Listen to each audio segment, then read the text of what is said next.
Hi everybody, how you doing? It's Salman Qureshi and you're listening to the Expat Brat podcast. How's it hanging? How's everything going? Is life great? Are you guys celebrating? If you're English, you probably are. For those of you who don't follow cricket, England won the World 2020 Championship against the finals against Pakistan. And I say that with a heavy heart. Congratulations. It wasn't the worst thing. You know, as a sports fan, and as a fan of the Pakistani cricket team, or any sports team, right? Which team has always won? No one, right? So the thing is, you go through ups and downs, and the Pakistani team has had their share. They played a few finals. They won once, and I mean the final. And, you know, it's one of those things. It happens. And I think I'm quite proud of it not being a one-sided, embarrassing contest. That's all I care about. You know, when you see the guys on the field give it a real go, you know they're fighting. You're like, hey, they made this entertaining. It was worth it. But I really would have loved if that won. All right. I hope you're having more of a England kind of week than a Pakistani kind of week. Just based on the sports team results, because apparently I think the England team in the rugby Cup are in the finals as well. The Scotland's in something. I don't know, man. They're doing great. It's a purple patch for them. Lots of reasons to celebrate and drink, I guess, for those guys. Here we are now. Entertain us. Wow. You know what I'm having a hard time these days with is Twitter, man. So firstly, I know why do people use Twitter still? I do. I like it. I like blogging on it. It's not, if I looked at it purely from a social media growth factor, I'm not sure. I don't think young people are coming on there. I don't know who actually uses it anymore. If I look at my own following, I built my Twitter following way back, like 8-9 years ago. I had this huge blip and I had a lot of people follow me at that time. And it's interesting because a lot of them are in Saudi, and I think it's died down there, at least in that crowd that did follow me back then. So occasionally some people react to my tweets, but a lot of times it's like sending it out into the void. And then I see people who do get a lot of interaction, and I think, well, what's going on with this place? So first of all, that's the problem, right? Why spend time on Twitter? I guess I like writing, and that gives me an excuse to write. I should be writing more awesome stuff like my own stand-up material, or maybe even a book, right? The amount of time I spent on Twitter coming up with tweets, maybe I should have just written a book. Who knows? Or maybe I can compile all the tweets into the book of Salman's quotes. But then I'm sure there are loads of tweets that would get me canceled in this day and age. When I finally get assigned the Oscars to come host it, that'll be my downfall, because I haven't looked back through my tweets and cleared it up. There must be companies doing that for celebrities nowadays, right? Who knows? There we are with Twitter. And now on top of all that, Elon Musk has taken over. He's like this Dark Lord dude who's taken over. Like everything about him is villainous, right? Like if I had to create a villain for a James Bond film, in this day and age, it would have to be Elon Musk, regardless of the fact that he's pushing electronic vehicles on us, right? You would think that'd be a good thing. I look at him and I go, I bet there's some nefarious, like, double thing going on. A big reveal will happen, and how we're all trapped in the Tesla car. That's what's going to happen, right? He's going to get everyone into Tesla's cars. We'll all be in it, and bam! One day, everything will just close up around us. We won't be able to get out of our cars, and he'll have all the data on us, so he'll know just who to trap, and we'll all be just his slaves then. Oh my God. And he'll send some of us out into space because he's got things there, or he'll cancel us on Twitter, or both. I don't know. I don't know what his exact plan is. I'm guessing. All right. And he's brought toxic elements to Twitter that is saying something when you think about social media. Like, you have to be really terrible to take a platform, a social media platform, and make it more toxic. Like, that's a special talent, right? But he has managed to do that. And now I sit there and I go, should I use Twitter? And then it's the age-old complex, right? Where do you draw the line, right? Like, I use all the other social media platforms. Facebook, Instagram, owned by his... if this was like a superhero series, then he'd be the second villain, Mark Zuckerberg, right? Hands down. You don't have to debate these things. And then you go on to TikTok, which is like a secret Chinese agency. What are you left with? Poor Snapchat? Snapchat didn't sell to Facebook, and now they're irrelevant. I think in the whole world, the only place that uses it is Saudi Arabia. I don't know why it's big there. Maybe young people still use it. I'm not sure. But it really just became a very niche thing. And I don't know much about the owners. You don't hear a lot of controversy around Snapchat, do you? Maybe it just doesn't deserve getting attention. I don't know. Or rather, not deserve, but you know what I mean. Like, it doesn't get attention because it's not big enough. But there you go, right? So you go, well, what do I do? If I'm based on that, if I stop using Twitter, I should stop using everything. Everything tech related can be twisted into a bad thing. Apple, Google, you could just look at the bad side of these things, these companies, and go, oh, it's terrible. I should ban them. And that leaves you to what? Face-to-face meetings with people? Hell no, man. Hell no. I didn't build profiles on social media so I have to talk to people. That's crap, right? Face-to-face, people react in real time, and I don't know how to deal with that anymore. I need like a minute to like think through stuff and then respond. When it's real time, I fail way too much. Right? I say stupid things, or I don't say anything at all, and people take advantage. So I just can't find myself doing this face to face. It's too much. It's too much. For most human beings, I think that's asking for too much. All right? Let's all just agree on that. Okay? So we got to make this social media stuff work. All right? It's a very interesting world though. And anyway, so that's my Twitter thing. There have been some celebrities who've left. There's some people who are trying to get people to this other app called Mastodon. And I tried getting on it, man. And I realized very quickly, this is going to be like that Telegram thing that happened when WhatsApp had a problem a few years ago. And loads of people went to Telegram and they said it's safer and more, it doesn't tap into your privacy. It's blah, blah, blah, blah, blah, blah. And as soon as WhatsApp started working, most people went back because we're creatures of habit, and we have more following there. Just setting up new stuff, we just don't, right? Small obstacles stop us.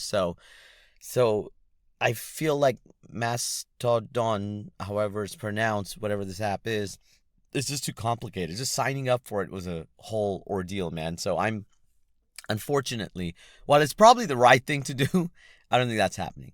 Then you have some brands and celebrities who are moving off. But then on the flip side, there are other celebs and people who are saying, no, we got to stay here and fight the battle. I like how they put it like that, because then it makes it meaningful that I spend all this time on a social media platform. And I just go, I'm fighting for good. All right, I'm fighting for the good side. So I better be on this. And so, oh, look, a cat video.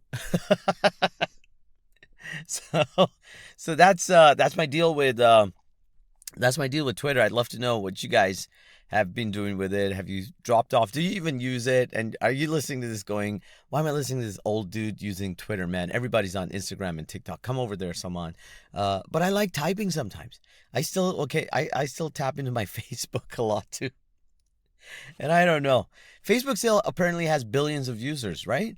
So I know a lot of people have stopped using it or reduced it or complain about it, but it still must mean a lot of us use it. Who are these people? All right. So that's the world I'm living in, people. That's my social media stuff happening. And it just makes me angry that these rich people have come in and ruined it more, or people who even got rich off it are kind of ruining that experience. And it doesn't have to be like that, right? So if everybody would just calm down and just let us use this stuff, okay? Meanwhile, some of the good stuff that's happened is I know some of you, if you watch my YouTube, if you haven't subscribed, man, you'll find me on Salman Qureshi, it should show up. If it doesn't, tell me. I'll go jump into a well, because after 10 years of creating a YouTube channel, I really should be searchable, right? You would think. So let me know if I don't show up, or what shows up when you search Salman Qureshi. But the interesting thing that happened here. How to get into YouTube, man? Where was I? Yes, I was talking about the video I put up on getting the golden visa in the UAE through my wife, right? So basically, through my wife's, she's now my sponsor. All right, so like, I am now a taken care man. What is that? Is that the phrase? What's the phrase for I'm well taken care of? No, I don't know. You know what the line I'm trying to use? God damn it, forgot. But yeah, my wife's technically on the visa. She's the bread earner now. I should just turn up to her and say, hey, listen, I'm gonna chill out, you do the work, and let me know how it goes. She's my Oprah. All right, so I'm on her thing, and our kid Zayan, we need to change his visa as well, right? So my wife goes into the office and she's like, the kiddo, he's also coming under our sponsorship, we're gonna move him to the 10-year visa, blah blah blah. They say, you've got to get your husband's permission to do that. You can do whatever you want, but the power remains with me. So she's like, why? I was like, that doesn't make sense, because she's my sponsor as well, right? But they're like, hey, them the rules, buddy. So off she goes to then she tells them, she's like, look, my husband's also on my visa. And then they go, okay, sure. And then it's all good. A few days pass by. We don't get our kid's visa. We go back. We're like, hey, what's happening with this? And they're like, hey, we need this letter. We're like, but you told us we don't need it. They're like, no, it can't be done without that permission letter. And I was like, all right, fine. So then we go, where do we go? To go to a typing center and get that done. We go to a typing center, get it typed up, that I give permission to my wife to sponsor our kid. Oh, this sounds ridiculous, right? So we go back. And we submit the letter, and we're like, is this okay? And they're like, yeah, this is fine. We got the letter now. Boom. A few days pass again. Nothing's happening. We go back, and we're like, yo, what's up? Well, not so much with that confidence.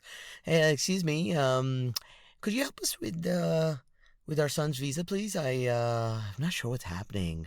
That's the tone I use when I'm in government offices here, just to, lower myself and hope their ego doesn't kick into play and they get my stuff done. Anywho, they go, oh, we can't accept this letter. It's not stamped by the government and stuff. So you need to go do that. And I'm like, why didn't you tell us this before? So then off I go to the Dubai office for, what's the word for it? Like, what's the stamping thing? The notary stamp. Yeah, that's where I go. Go there, and I fork out 300 dirhams. That's about almost $100 just to get a letter saying I'm okay with my wife sponsoring my child. And I know maybe there's some legal reason to protect the kid not being taken away by one of the spouse, although I think they only asked the dad, not the mom, for permission. And and so I get that aspect maybe, but it was ridiculous, right? I am under her visa as well. Like, she literally, in the UAE, she's now my sponsor. That's so cool. But we had to go through that and get stuff done. And I don't know, these things are stuff that makes you go, dude, why are we still in this world? Things have progressed so much, especially in a place like Dubai where everything is so great.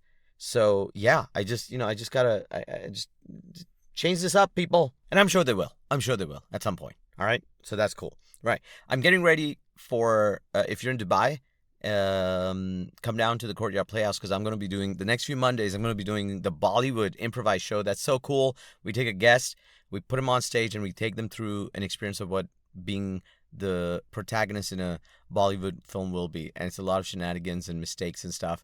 It really is funny, but it's one of those live shows that you'll have to get your butt off and not get to watch on Netflix. You'll have to come watch it in person.